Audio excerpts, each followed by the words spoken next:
Welcome to the Music Ed Matters podcast. I'm your host, Dr. Emily Williams-Burge, and this podcast, it exists for you. Whether you're a music lover, an educator, a choir member, each week we bring guests to the show to help explore what matters in music. I'm so glad that you're here. Welcome to the show. Today on the Music Ed Matters podcast, you're going to meet my friend, Dr. Joshua Cheney. Dr. Cheney is the Director of Choral Activities at Gardner-Webb in North Carolina. In this conversation, we talk about his story into choral music, but then we dive super deep into how we can work as collaborative artists to reach choral excellence, not just from the top down, not just as the experts that we are as choral music educators, but as intentional collaborators with the singers in the room.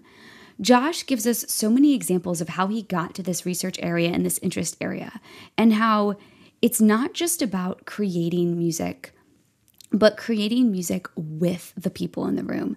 And Josh gives us 3 ways that we can make this happen, but then really talks about 4 rehearsal practices that you can use to create the space in your choral setting for a beautiful, collaborative choral artistry. This episode is brought to you by our friends at the Kennison Choral Company and over at Kaleidoscope Adventures. If you're starting to think about where you want to go on tour, or if you're starting to do repertoire planning and you need those amazing rehearsal tracks to help your students and your singers, check out all of our awesome sponsors, emilybirch.org/sponsors. Of course, if you want to have more conversations or you want to go deeper into any of these, we meet up once a month over at patreon.com/musicedmatters. Every single dollar that you spend over there goes to support the podcast and how the podcast platform stays alive. But you know what? It's all about collaboration, my friends. It's about that beautiful, collaborative choral artistry. And this conversation with Dr. Cheney is going to inspire you. I can't wait to hear what you think. Let's go. Today on the Music Ed Matters podcast, we are welcoming my friend, Director of Choral Activities at Gardner-Webb, Dr. Joshua Cheney. Hello, Dr. Cheney. Hey, Emmy, how are you today? I'm so good, Josh. It is exciting to have you on the podcast. You have to tell the listeners, who is Josh Cheney? Well, my name is Josh Cheney. I am the Director of Choral Activities at Gardner-Webb University in Bowling Springs, North Carolina. We are in the foothills of North Carolina, about halfway in between Asheville and Charlotte.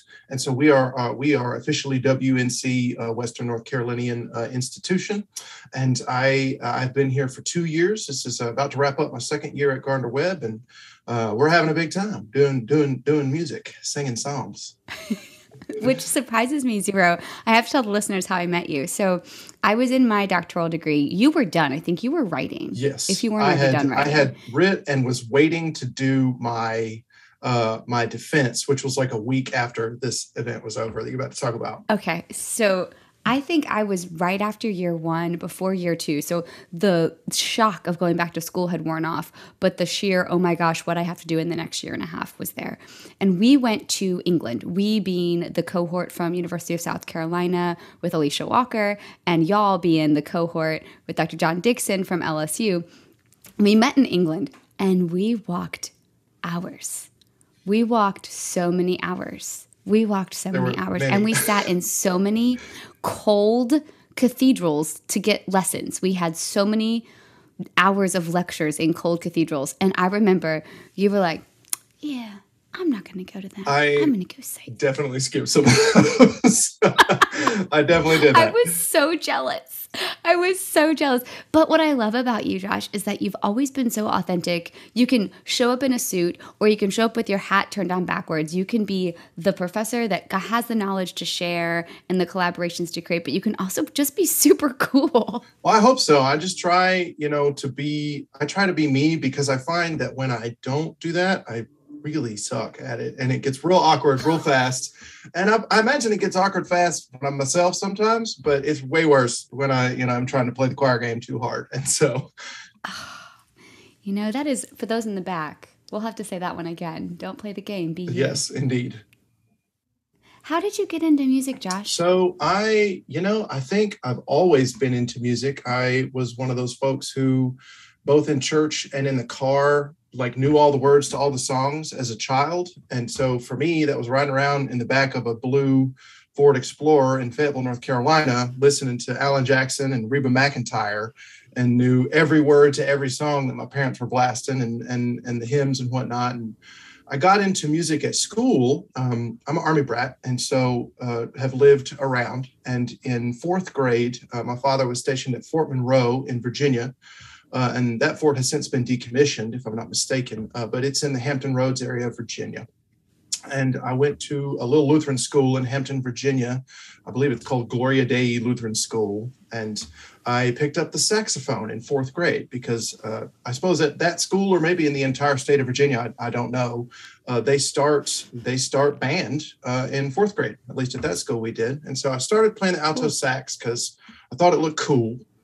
And then, being as I was 9, I realized real quick that the alto sax was a little bit heavy. And so I switched to clarinet because it seemed like it was the closest thing. And I have played clarinet ever since. I played in wind ensemble and band and things like that all through high school. Went into undergrad as a instrumental music education major and did that for a long time. Got into choir in the second semester of my junior year.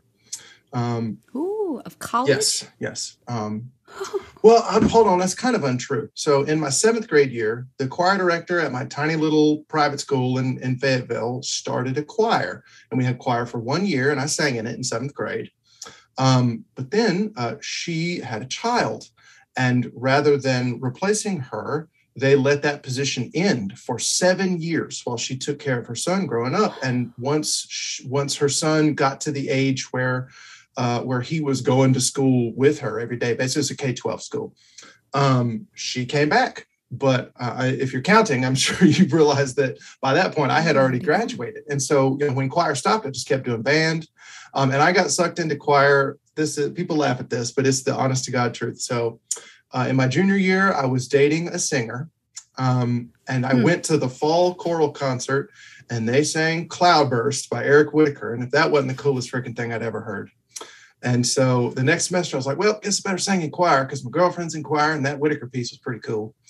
And it was the most hooked of any kind of thing I had ever been. I immediately felt like, oh, my people. Just didn't know that that's who it was, and just, I have not stopped singing since. Have been singing in college choir, in church choir, in community choir, and professional choir ever since that point, and have just found my thing, found my space. You found your people. Yes. The second semester of junior year in college. Yes. Okay, did you switch to choral at that point, or did you finish out your instrumental ed degree? Well, so in North Carolina, in a lot of places, not every place, but where I went at Campbell University. So in North Carolina, the state licenses students K-12 music. And so at some institutions, the one where I went at Campbell University, and I don't know what they do now, but they definitely did this then, the BME, well, actually, that's a lie. It's a BME now. When I went to Campbell, it was a BA in music education. Which was very similar to every BME I've ever seen, but they just called it BA in Music Ed. And I took both choir and band stuff, like methods and conducting and all of that, so we could kind of justify the fact that the license that I was going to receive from the state said K-12 music as opposed to K-12 choir or K-12 instrumental or some other such thing. And so my degree didn't change at all. I just kept right on trucking, and I didn't change my major instrument or anything in my second semester of my junior year because I was looking at doing a senior recital on clarinet the very next year. Mm-hmm. And so I just kept singing in choir. And when it came time to go to graduate school, the phrase I kept using in my head was clarinet has been my bread and butter. And so I'm going to stick with that. And I started a clarinet performance degree, and it was about 2 months into that I knew that I did not love clarinet that much and that I needed to go. I sang in 2 choirs. And I'm about to tell where I went because of who I'm going to talk about. But this person was incredible in my life at that moment. And so I'm going to call his name. But I was at the University of Tennessee studying clarinet performance. And Gene Peterson was the assistant director of choirs there. And I know you know Gene. And so Gene really helped bring me into the choir world at a time of need, if you will, when I was trying to figure out my life. And so after spending a year in Knoxville, I transferred to Mercer in Macon, Georgia, and I did choral conducting and church music. I did kind of I don't know if they call it a double master's or a joint master's or a one master's in two things, or I don't know what they call it, but I have a master's in music and choral conducting and church music. Very cool. So from then on, that was in 2010. And so from 2010 on, I have been full bore in the choral world.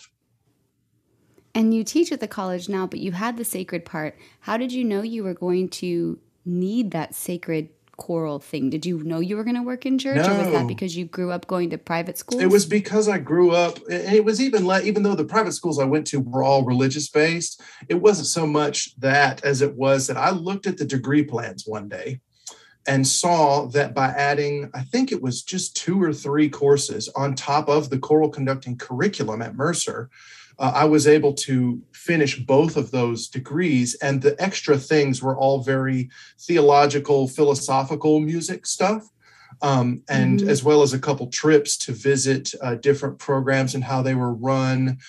We spent a lot of time in Nashville visiting, denominations of all kinds and how they made music, as well as in Dallas, Texas, and did the same over there. And so seeing that, by rather than doing the typical 9 hours a semester, if I took, 10 or 12 or something like that for 2 or 3 semesters, well, then I would be able to complete that other side of the degree.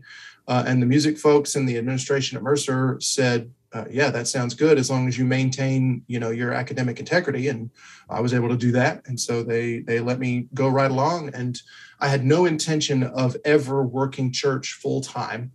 Even though I love the church and currently am a member at the First Baptist Church of Asheville, North Carolina, and I'm actually serving as the interim minister of music there right now. The choir director there, after 25 years, stepped away last year, and my wife and I just happened to show up about 5 months before that, and so have been doing that while they're doing their full-time search. But I really fell in love with college. I love college; it's awesome. Both at Campbell and at Tennessee, it was like this collegiate ensemble experience is it. Like that's what I like doing. That's when I say it, I mean, it's it for me. That's the thing that I enjoy. I teach all kind of stuff here at Gardner Webb and have taught other things in the past. But the reason that I come here every day is choir. That's why I come. And so, when I tacked on the church music, it just seemed like a cool thing to do at the time for my own edification and enjoyment. That turned out to be beneficial because both of the institutions at which I've served since leaving LSU have been institutions of faith where, the hiring committee said, yeah, we saw that master's in church music and we thought that was good. And so perhaps I was just seeing into the future a little bit back in 2010. So yeah, what you might need. But what I love about this is you were collaborative from the beginning. You were a band person that really liked choir too. You were doing clarinet performance, but then you fell in love with choir all over again. So there's obviously some collaborative, deep-rooted DNA in there. So we have to talk about one of your recent presentations, choral music as collaborative artistry. Tell us where this research area came from and what are the big takeaways from this presentation? Well, for me, I started thinking about those words, choral music as collaborative artistry. I came to Gardner Webb in the fall of 2020. So very exciting time in the fall of 2020. And so Gardner Webb is very, very rural, and it's a small campus, and we're growing, which is awesome, and we're enjoying that. But my institution asked that the students voted apparently the year before I came, and they let our administration know that they wanted to maintain as much normalcy, if you will, with underneath the auspices of all of the mitigation possible in order to do what we needed to do. And so when I came here in fall of 2020, they said, okay, choir guy, we want y'all to sing, figure out how you can do that safely, because that's what our students have asked for. And number one, having just started a new position and also being an Army brat, I kind of said, yes, sir, how high, if you will. And so I did so much reading. I read all the things, like so many people did. I read all of the things. And I bought the school the fanciest masks that we could afford. We found the biggest room on campus that we could sing in, sang outside for a long time with all the fun of that. I remember one day specifically, they're having to dig a hole, probably like to put in some ground wire or something like that. And we were outside singing. I think we were singing, oh my gosh, the name of it has left me, but it's a popular piece that everybody would know. Indodana. We were singing Indodana, and we were singing that with the beep of like a backhoe. And so that's my fall 2020 experience. But I found at that time that my students, through that year, we were dealing with COVID and trying to build new relationship together as an ensemble. I followed a guy who had been at Gardner Webb for almost 20 years. And so that cultural identity was steeped, I have singers who had parents who just barely missed working with the guy who was right before me. That's how long this fellow had been here. And so, we're trying to figure out COVID. And so in my second semester, I was real worried that, this was pre-vaccine. And so I was real worried that, that we might lose a bunch of people at the last minute. We had to cancel a Christmas concert recording because one of my students tested positive for COVID and lived with 5 others, all from the ensemble. And so my tiny little 16 voice choir, it was over at that point. And so you just lost almost. Yeah. And so I thought, you know what, I should anticipate that and expect that. And so, what are we going to do as a group to just deal with that problem? So I thought, you know what, this particular choir's audition ensemble, and they claimed the other day to my face, of being aggressive overachievers. We were this semester we were struggling with a piece, and I asked them if they thought that they really had the time or if we ought to cut it, and they said no, we're going to get it, and took their own shame on that, and grabbed it and ran with it, and they sang the piece very well.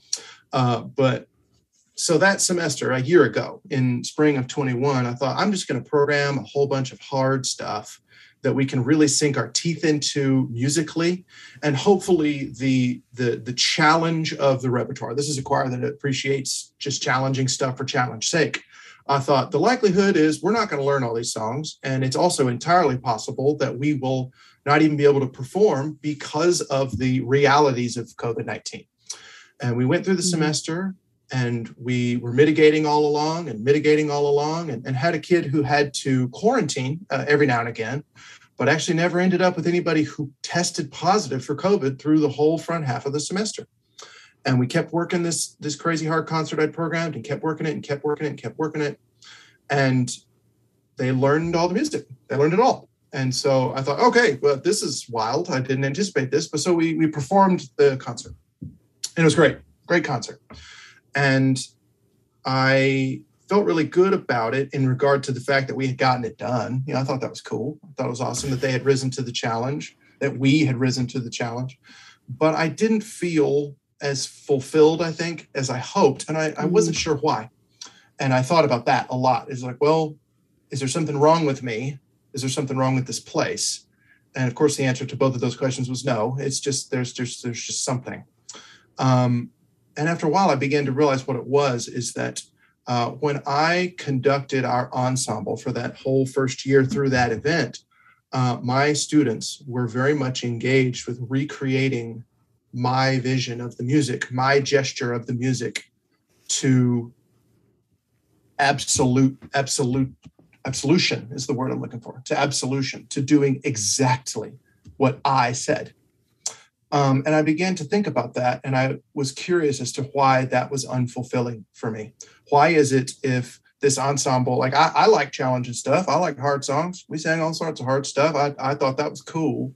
They sang it really well, but it didn't feel as beautiful as I wanted to. And I realized that the reason for that is that it felt like that we hadn't really done anything together to me. It felt like that because their goal was solely to reproduce what I had, what my thoughts, my gestures, my ideas, my music, that it wasn't something we were doing together. It was something that I was doing through them, not with them, not even for them. What I provided for them was something to sink their teeth into, and to challenge themselves, and hopefully, and even the repertoire selections of that program, I picked specifically to be a distraction from COVID, a distraction from the political stress of that time. I called it Flights of Fancy. We sang a bunch of songs about literally, like we sang Jabberwocky, stuff like that. And so literally, like Fantastic Beasts and Where to Find Them could have been the title for the program. But I didn't like that. It felt like I hadn't done anything with them. I felt lonely. And that made me wonder, well, if I feel lonely, I wonder if any of them feel lonely too. And so growing up in church school world, when you're a musician, you have the opportunity to do worship. And so in the contemporary worship world, which is kind of what I came up in on that side of the house, there is oftentimes a band leader, if you will. The worship leader is the more accurate title. But I was super blessed in high school in that the band director must have seen something in the group of people that I was there at the same time as. And after a couple of years, basically just let us have our own worship rock band. And so we were just making music together. And there was equal decision making, and there was equal responsibility, and there was equal opportunity for, in a Christian worship setting, there was equal opportunity for worship, if you will. And if you separate worship from music and you just take the music half of that, it's like, oh, well, yeah, that's what I love about the rock and roll world. That's what I love about the heavy metal world. That's what I love about, and if I didn't want to spend more time with my spouse and have health insurance, I probably would have tried to do some of that stuff instead of what I do now. But I wanted to commune with them through music, as opposed to fulfill my artistic vision. I didn't want to fulfill my artistic vision through my students. I wanted to sit in visionscape with them, figure out what it is that we as a group wanted to say, and then to apply the expertise that I have through my education that they don't have because they're just not as old as me yet.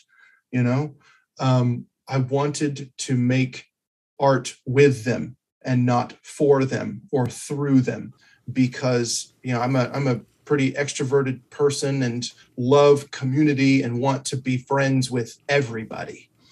And so, not that I think that teachers should be friends with their students always. I know that's kind of a debate, and I'm not saying that, but my whole point is that I think choir and music, ensemble music making, any kind of it, whether it's choir or jazz band or, death metal, it's about communal collaboration and artistic venture in order to find not only individual artistic self-actualization, but also communal self-actualization.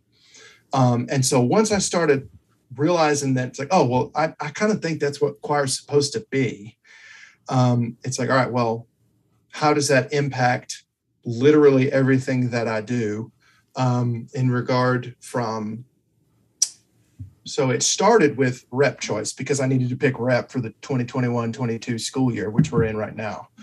And then it continued into rehearsal pedagogy, and something that I've been thinking about this year. And one of my summer projects, probably summer project number one, is to write a recruiting profile for what that looks like in regard to the kind of student that might want to come to Gardner-Webb to participate in such a thing. And I say that because I think some people think that their school, my program, is for everyone. And if a kid goes to USC Aiken instead of Gardner-Webb, well, then that kid made the wrong choice. I think some folk act like that. And in reality, what I think the truth is that there are institutions that are right for folk. And if a kid's meant to go to USC Aiken to study with Amy Birch, well, then they need to be at USC Aiken, and they need to hear that out of my mouth. And if a kid's meant to come to Gardner-Webb to study with Josh Cheney, then they need to hear that out of my mouth. And so part of that recruiting profile is, who are the kids who are best served by my school? let's go out, let them know that we're here, show them what we're doing, and bring them on. And, folk who are meant to go study with you, or, literally every other school in the country, well, then I support that. I want that. I want for people to be fulfilled in their music making on top of all of the other things that college is supposed to be. And so, I need to write a recruiting profile.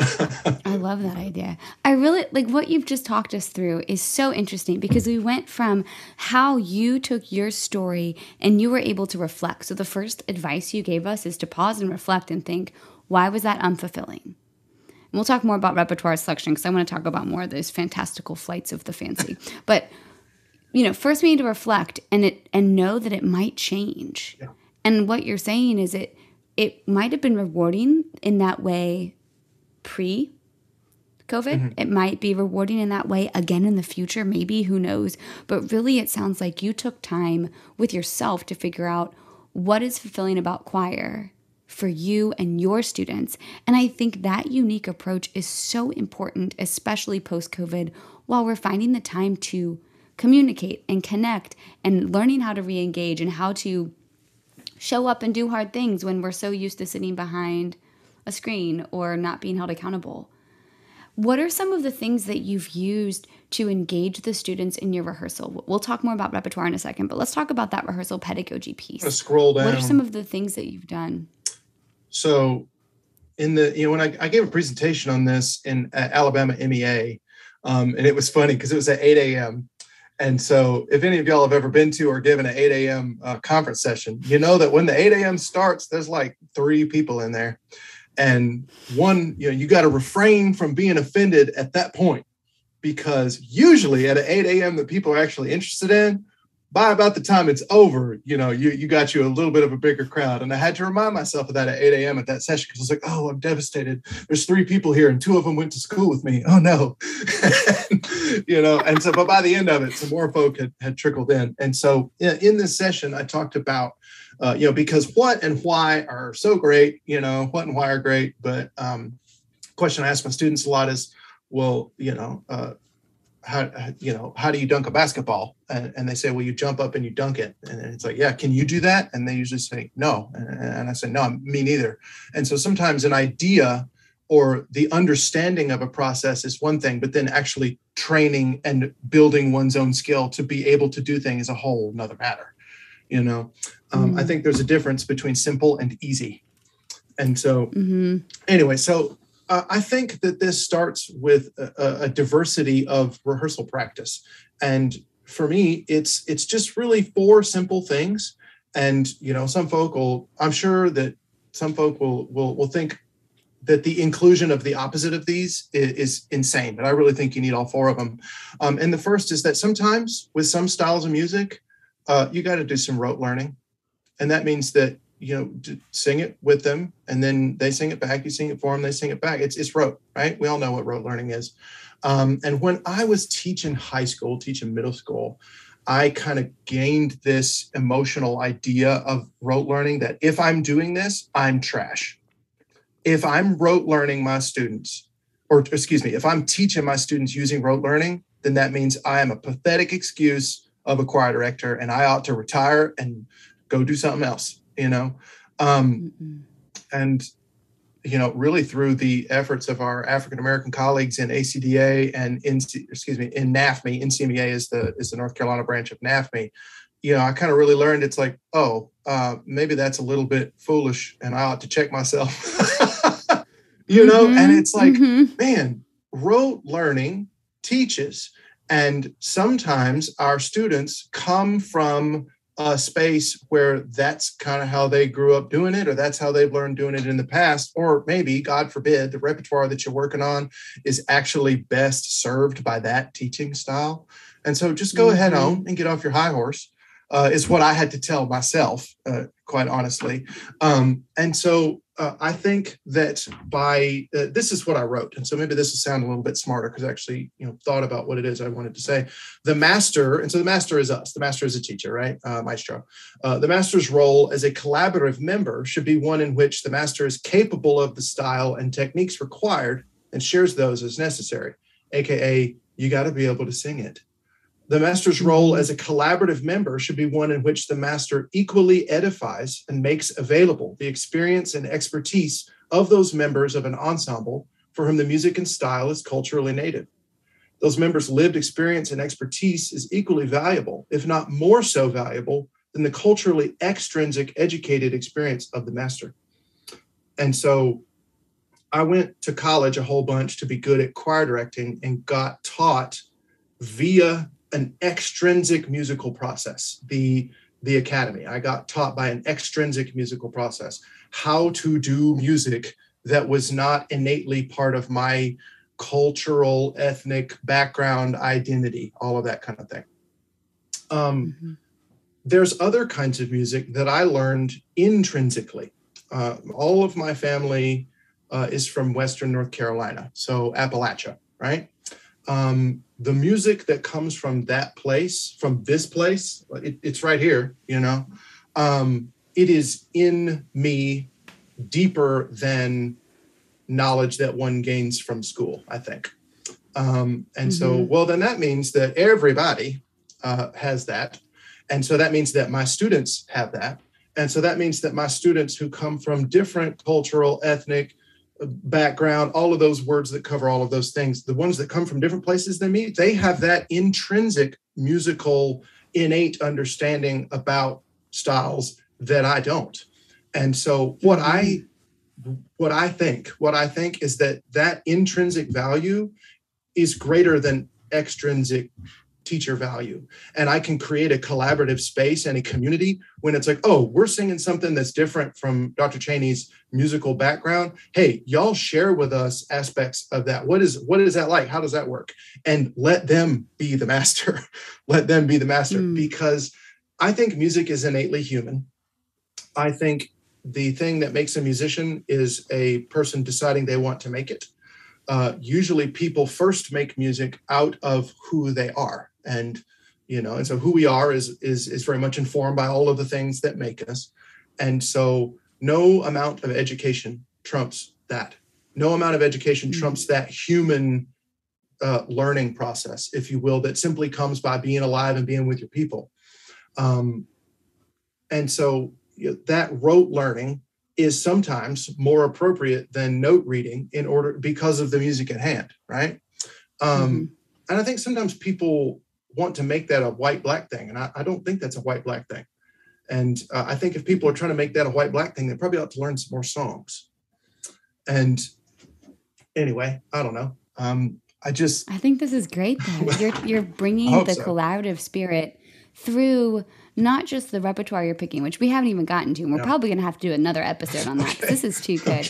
But how you approach it. So you're starting by flipping it on its head. Rote learning is a great tool. Yeah. It is one of 4 diverse rehearsal practices. Yeah.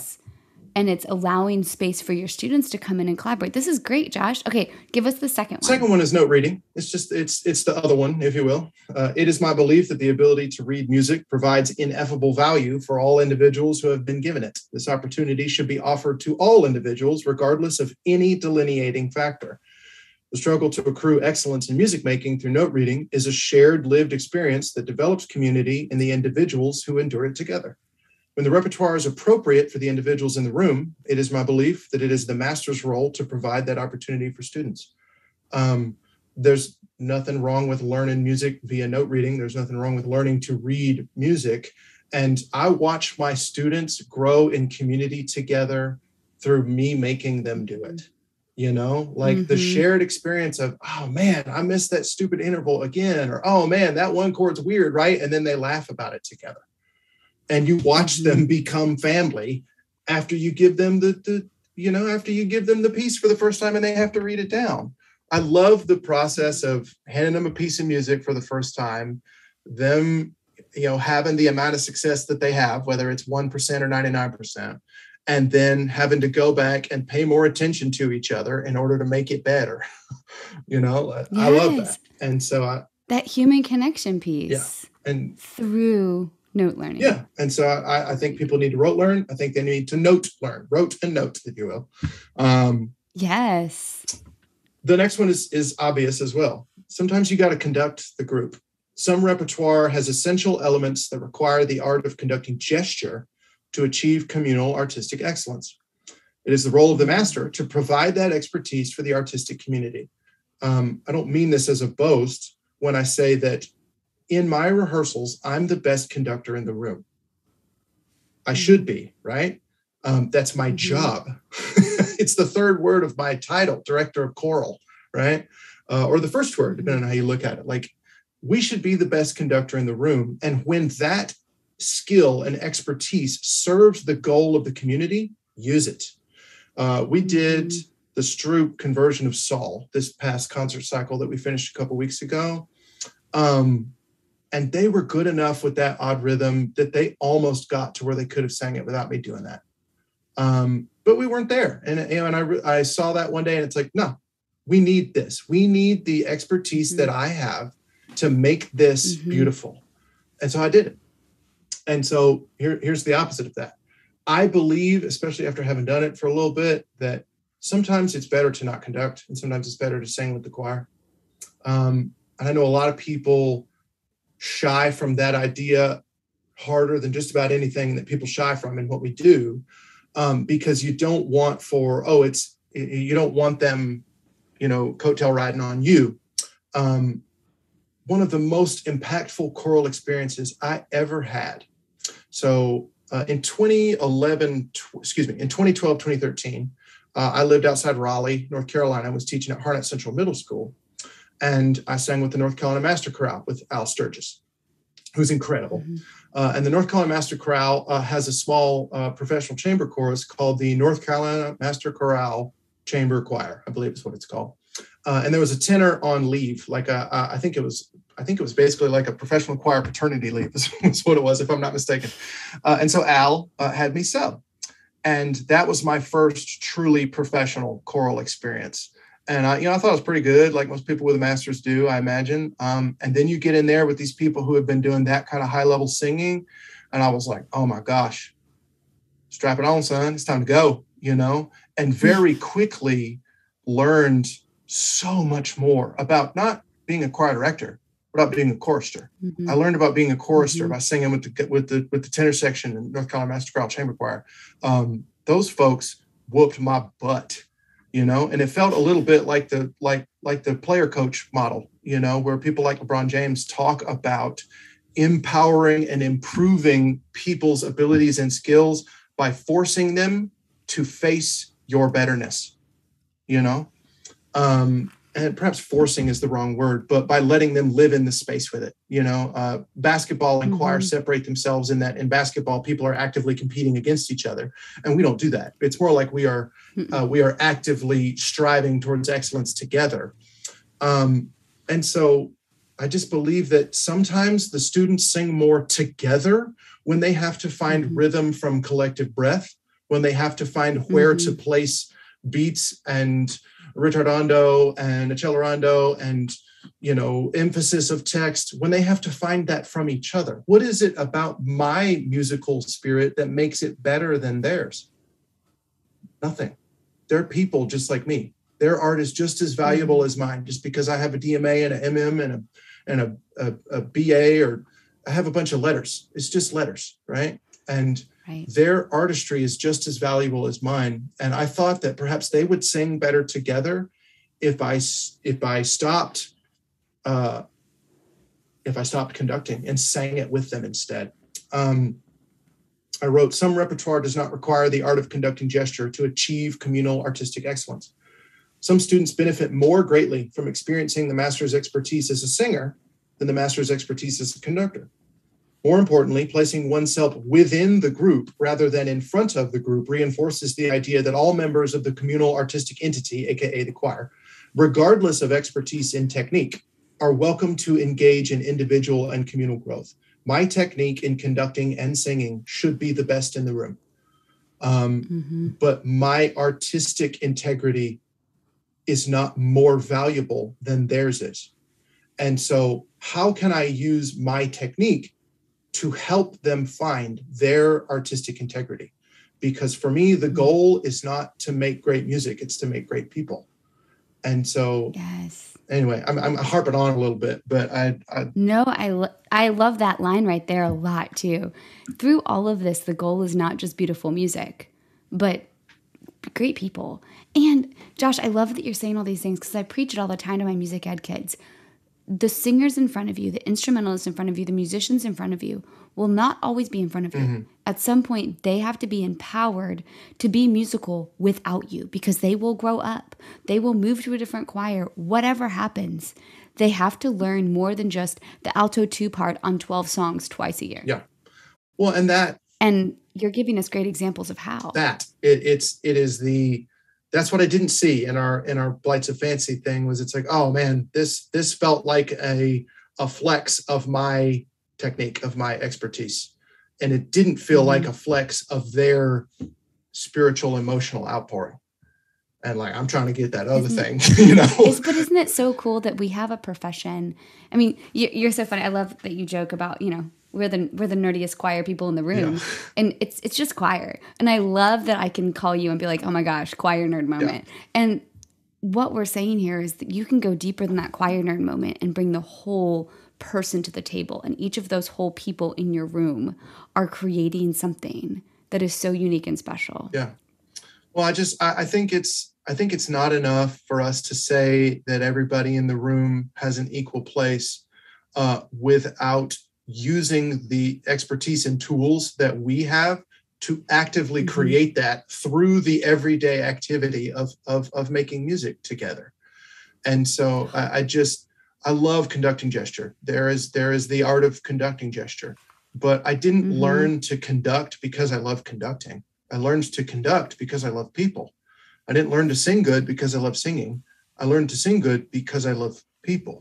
And even though I do love singing very much, and even though I love conducting very much, I want my expertises, and I'm afraid to say that word because it sounds like a flex when somebody says they're an expert on a thing. But surely to God, if you're going to go get a whole bunch of schooling in a thing, well, and really it's this, Emmy, what I think it is that we ought to have the integrity to say that we use expertise as a means of serving others.